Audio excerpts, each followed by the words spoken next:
আমি এই পৃথিবীতে বাস করি? আমার কিসের জন্য বাঁচা উচিত? এই পৃথিবীতে শেষ হওয়ার সাথে সাথেই কি আমার জীবন শেষ হয়ে যাবে, নাকি অন্য জগতের অস্তিত্ব আছে? অনেক লোকেরা এরকম প্রশ্নের বিষয়ে খুবই কৌতূহলী। ঈশ্বর ইতিমধ্যেই বাইবেলের দ্বারা আমাদের সমস্ত প্রশ্নের উত্তর প্রদান করেছেন। তবুও মানবজাতি অনন্ত জগতের সাথে দেখা করতে পারে না, কারণ তারা ঈশ্বরের বাক্য গ্রহণ করতে ব্যর্থ হয়। আজ আপনাদের সাথে আমি ঈশ্বরের বাক্য পরীক্ষা করতে চাই যে কিভাবে ঈশ্বর এদন উদ্যানে হারিয়ে যাওয়া জীবন বৃক্ষ পুনঃ স্থাপন করেছিলেন। আসুন আমরা প্রথম তিমথিয়র পুস্তক 6 অধ্যায় 11 পদ দেখি। কিন্তু তুমি, হে ঈশ্বরের লোক, এই সকল হইতে পলায়ন করো এবং ধার্মিকতা, ভক্তি, বিশ্বাস, প্রেম, ধৈর্য, মৃদুভাব এই সকলের অনুধাবন করো। আমাদের কি করা উচিত? বিশ্বাসের উত্তম যুদ্ধে প্রাণপণ করো, অনন্ত জীবন ধরিয়া রাখো। যুদ্ধের পরিণামস্বরূপ আমরা কি গ্রহণ করব? মন্দ আত্মিক শক্তির বিরুদ্ধে, সমস্ত রকম প্রলোভন, দুষ্ট চিন্তা, আমাদের হৃদয়ের খারাপ অভ্যাসের বিরুদ্ধে লড়াই করে এবং এমনকি নিজেদের সাথে যুদ্ধ করে ঈশ্বর আমাদের কি অর্জন করাতে চান?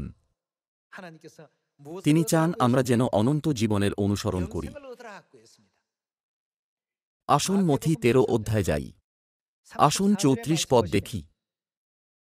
এই সমস্ত কথা যীশু দৃষ্টান্ত দ্বারা লোকসমূহকে কহিলেন, দৃষ্টান্ত ব্যতিরেকে তাহাদিগকে কিছুই কহিলেন না, যেন ভাববাদীর দ্বারা কথিত এই বচন পূর্ণ হয়, আমি দৃষ্টান্ত কথায় আপন মুখ খুলিব, জগতের পত্তনাবধি যাহা যাহা গুপ্ত আছে সে সকল ব্যক্ত করিব। তিনি কি ব্যক্ত করবেন? ঈশ্বর প্রকট করেছেন যে আমাদের বিশ্বাসের চূড়ান্ত লক্ষ্য হল অনন্ত জীবন। এই সমস্ত কিছু জগৎ সৃষ্টির সময় থেকে গুপ্ত আছে। তাহলে আজ কোথায় আমাদের অনন্ত জীবনের রহস্য, বা অন্য কথায় জীবন বৃক্ষের সত্যের জন্য সন্ধান শুরু করা উচিত?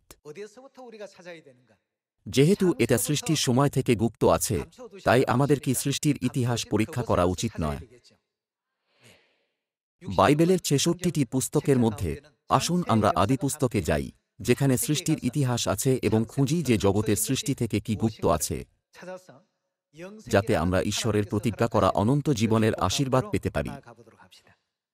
আদি পুস্তক 2 অধ্যায়ে ঈশ্বর মানবজাতির জন্য এদন উদ্যান সৃষ্টি করেছিলেন এবং সেখানে তিনি জীবন বৃক্ষের মূল্যবান ফল প্রদান করেছিলেন, যা মানুষের জীবনকে বাঁচিয়ে রাখে।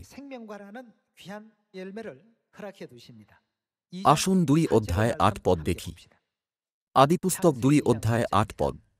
2 অধ্যায় 8 পদে লেখা আছে, আর সদাপ্রভু ঈশ্বর পূর্বদিকে এদনে এক উদ্যান প্রস্তুত করিলেন এবং সেই স্থানে আপনার নির্মিত ওই মনুষ্যকে রাখিলেন।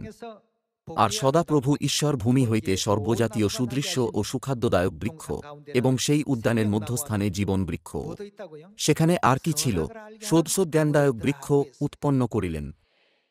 সেখানে জীবন বৃক্ষ ছিল, যা আমাদের অনন্ত জীবনের নিশ্চয়তা দেয় ও এটা প্রদান করে, এবং সোদসোজ্ঞানদায়ক বৃক্ষ সেখানে রাখা হয়েছিল।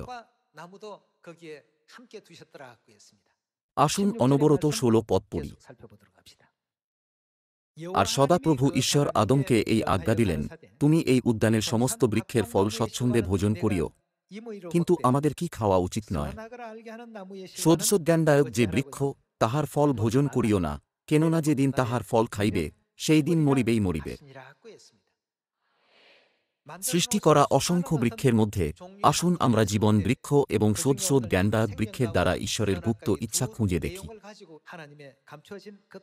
ঈশ্বর বলেছেন, তুমি এই উদ্যানের সমস্ত বৃক্ষের ফল স্বচ্ছন্দে ভোজন করিও, কিন্তু সোদসোজ্ঞানদায়ক যে বৃক্ষ, তাহার ফল ভোজন করিও না। কিন্তু যদি আমরা আদিপুস্তক 3 অধ্যায়ে দেখি, কি হয়েছিল যখন আদম ও হবা সর্পের দ্বারা প্রলোভিত হয়েছিল? তারা এটা থেকে খেয়ে শেষ হয়ে গিয়েছিল। আসুন 3 অধ্যায় 4 পদ দেখি। তখন সর্প নারীকে কহিল, কোন ক্রমে মরিবে না, কেননা ঈশ্বর জানেন, যেদিন তোমরা তাহা খাইবে সেই দিন তোমাদের চক্ষু খুলিয়া যাইবে, তাহাতে তোমরা ঈশ্বরের সদৃশ হইয়া সদজ্ঞান প্রাপ্ত হইবে।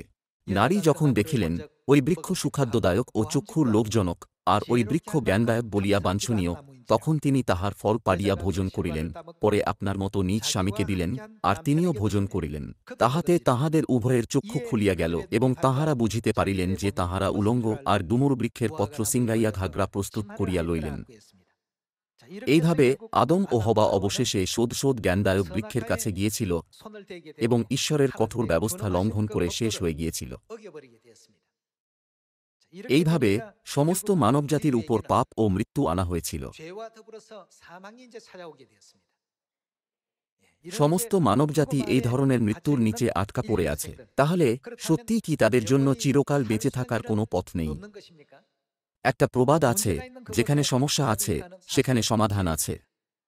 যদিও তারা শোধ জ্ঞানদায়ক বৃক্ষ থেকে খেয়েছিল, ঈশ্বর জীবনের জন্য একটা পথ খুলে দিয়েছিলেন। আদিপুস্তক ৩ অধ্যায় ২২ পদে গুরুত্বপূর্ণ অংশ লুকিয়ে আছে। আসুন ২২ পদ দেখি। আর সদাপ্রভু ঈশ্বর কহিলেন, দেখো, মনুষ্য শোধ জ্ঞান প্রাপ্ত হইবার বিষয়ে আমাদের একের মতো হইল। এখন পাছে সে হস্ত বিস্তার করিয়া জীবন বৃক্ষের ফলও পারিয়া ভোজন করে, ও পরিণাম কি হবে? এখানে গুরুত্বপূর্ণ বিষয় হল যে যখন খাওয়া হয়, শোধ জ্ঞানদায়ক বৃক্ষের বৈশিষ্ট্য হল মৃত্যু, এবং যখন খাওয়া হয় তখন জীবন বৃক্ষের বৈশিষ্ট্য হল অনন্ত জীবন।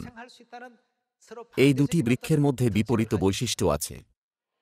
যদিও একটিকে বিষ হিসাবে দেখা হয়, অন্যটি খাওয়া হলে অনন্ত জীবন প্রদান করে।